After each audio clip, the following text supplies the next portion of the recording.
बरं लाडक्या बहिणींनो आणि लाडक्या ताईंनो, मुख्यमंत्री माझी लाडकी बहीण योजना आणि त्याचा 25वा हप्ता आणि 26वा हप्ता म्हणजे जुलै आणि ऑगस्टचा हप्ता कोणाला भेटतो, कोणाला नाही भेटत याची आतुरता, उत्सुकता आणि उत्कंठा तुम्हा सर्वांनाच लागलेली आहे. यामध्ये लाडक्या बहिणींनो रक्षाबंधनानिमित्त तुम्हाला 3,000 रुपये भेटणार का? सोबतच जी नवीन ई-केवायसी ची प्रक्रिया आहे ती कधी सुरू होणार आहे याबद्दलची सर्वात मोठी अपडेट आलेली आहे. सोबतच लाडक्या बहिणींनो या व्हिडिओमध्ये जे रक्षाबंधनाचं गिफ्ट आहे हे 3,000 मिळणार आहे की 2,100 मिळणार आहे की 1,500च मिळणार आहे याबद्दलची एक अपडेट आलेली आहे. त्यानंतर लाडक्या बहिणींनो तुमच्यासाठी एक आनंदाची बातमी आहे की ज्या बहिणींची आतापर्यंत ई-केवायसी झालेली नव्हती तर ती ऑगस्ट महिन्यामध्ये सुरू होणार आहे आणि लवकरात लवकर तुम्हाला ती ई-केवायसी करून घ्यायची आहे. बघा लाडक्या बहिणींनो, सर्वात पहिले तुम्हाला खुशखबर देतो की आज आहे 8 तारीख आणि काल कोणत्याही प्रकारचा जी-आर आलेला नाहीये आणि लाडक्या बहिणींनो जो सेकंड सॅटर्डे असतो तो का सुट्टीचा असतो म्हणजे आजही जी-आर येणार नाहीये. जी-आर येणारा जो वीक आहे तो आहे नेक्स्ट वीक 10 ते 14 या तारखांमध्ये जर जी-आर प्रसिद्ध होऊन तुमच्या अकाउंटला पैसे जमा झाले तर ते लाडक्या बहिणींनो किती रुपये होतील? 1,500 रुपये होतील. बरोबर. जर जी-आर पुढच्या वीक मध्ये आला नाही आणि तो नेक्स्ट वीक मध्ये गेला म्हणजे थर्ड वीक ऑफ ऑगस्ट गेला तेव्हा लाडक्या बहिणींनो तुम्हाला किती मिळू शकतात? 3,000 रुपये मिळू शकतात. म्हणजे 1,500 जुलैचे आणि 1,500 ऑगस्टचे असे 3,000 रुपये तुम्हाला भेटू शकतात. मग लाडक्या बहिणींनो तुम्ही जर बघितलं असेल आपल्याला या रक्षाबंधनानिमित्त 1,500 रुपये हवे आहेत की 2,100 रुपये हवे आहेत की 3,000 रुपये हवे आहेत? नक्की कमेंट बॉक्स मध्ये सांगा. याचं उत्तर काय लाडक्या बहिणींनो, जर 1,500 रुपये भेटले तर आपल्याला कोणतंही वाढ होणार नाही आणि ती रक्षाबंधनाचं गिफ्ट सुद्धा नसेल. जर आपल्याला हप्ता वाढून दिला तर ते 600 रुपये झाले तर ते खूपच चांगलं आहे की आणि आतापर्यंत जे सरकारी माध्यमांनी आहे त्यांनी म्हटलंच आहे की आम्ही योग्य वेळ आली की हप्ता वाढवून देऊ. 2 वर्ष झाले आणि आता रक्षाबंधन ही योग्य वेळ आहे. तर त्यासाठी लाडक्या बहिणींना 2,100 हे मानधन द्यावं का की सोबत जुलै आणि ऑगस्ट असे दोन्ही हप्ते एकत्र भेटावेत? तुम्हाला काय वाटतं? नक्की कमेंट बॉक्स मध्ये सांगा. आणि सोबत लाडक्या बहिणींनो जी आता बहिणी आहे ज्या अपात्र ठरलेल्या आहे आणि ज्या पात्र ठरलेल्या आहे त्या प्रत्येक बहिणीसाठी ऑगस्टच्या लास्ट वीक पर्यंत ई-केवायसी प्रक्रिया पुन्हा सुरू होणार आहे. बघा ई-केवायसी प्रक्रिया पुन्हा सुरू होईल लाडक्या बहिणींनो ऑगस्टच्या एंड मध्ये.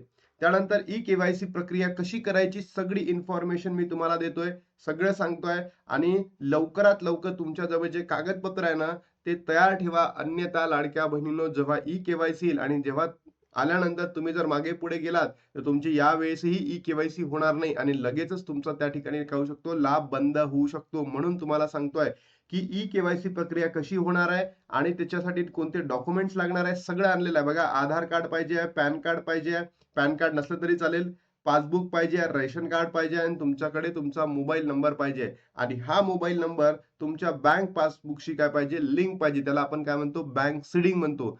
तुमचा बँक नंबर किंवा तुमचा बँक अकाउंट आणि तुमचा मोबाईल नंबर हे वेगवेगळे जर असले म्हणजे तुमच्या हसबंडच्या नावाने बँक अकाउंट असेल आणि तुमच्या नावाने नंबर असेल तर असंही करू नका. तुमचंच अकाउंट, तुमचाच नंबर, तुमचंच आधार कार्ड सगळं योग्य ती माहिती असेल. आणि पुन्हा एकदा सांगतोय ज्या बहिणी आता त्यांना गरज नाहीये लाडकी बहीण योजनेची तर त्या बहिणींनी हा लाभ घेऊ नका, ई-केवायसी करू नका. कारण लाडक्या बहिणींनो पुढे असंही होऊ शकतं सरकार एखादी मोठं पाऊल घेऊन तुमच्याकडनं ते पैसे वसूल पण करून घेऊ शकतात. कारण तुम्ही बघितलं असेल अनेक अशा लाभार्थी बहिणी आहेत त्या या ई-केवायसी मुळे किंवा चुकीच्या प्रक्रियेमुळे काय झाल्या अपात्र ठरलेल्या आहेत. त्यांना योग्य पद्धतीने लाभ देण्यासाठी सरकारने हे केलं होतं. पण याच्यामध्येही अनेक अशा लाडक्या बहिणी आता आढळत आहेत की ज्या सरकारी त्यांचे वडील किंवा त्यांचे हसबंड सरकारी कर्मचारी आहेत, त्यांचं इन्कम जास्त आहे तरी सुद्धा त्यांना या योजनेचा लाभ भेटत आहे. म्हणून लाडक्या बहिणींनो तुम्ही योग्य तो निर्णय घ्या. त्यानंतर बघा लाडक्या बहिणींनो कागदपत्रे मी तुम्हाला सांगतोय. आधार कार्ड अर्जामध्ये आधार कार्ड प्रमाणे तुमचं नाव काय करावे? नमूद करावे. अधिवास प्रमाणपत्र हे जर नसेल तुमच्याकडे, अधिवास प्रमाणपत्र जर नसेल तर तुम्ही 15 वर्षापासून जुनं रेशन कार्ड त्या ठिकाणी वापरू शकता किंवा तुम्ही 15 वर्ष जुने तुमचं मतदार कार्ड ओळखपत्र या ठिकाणी वापरू शकता. तुमचं जन्म प्रमाणपत्र असेल ज्याला बर्थ सर्टिफिकेट म्हणतो किंवा शाळा सोडल्याचा दाखला यापैकी कोणतेही एक या 4 डॉक्युमेंट पैकी 5 डॉक्युमेंट पैकी तुम्हाला एक द्यावं लागेल. शाळा सोडल्याचा दाखला असेल किंवा जन्म प्रमाणपत्र असेल तुम्ही ते देऊ शकतात.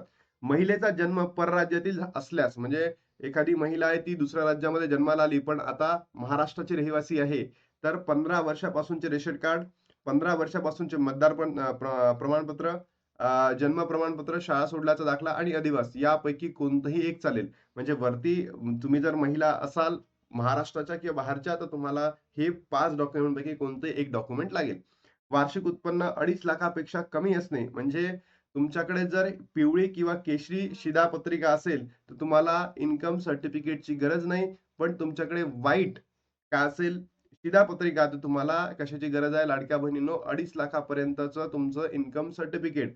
नवविवाहितेच्या बाबतीत तुमच्या रेशन कार्डवर तिच्या नावाची नोंद नसल्यास विवाह प्रमाणपत्र जरी तुम्ही दिलं तरी चालेल. ठीक आहे.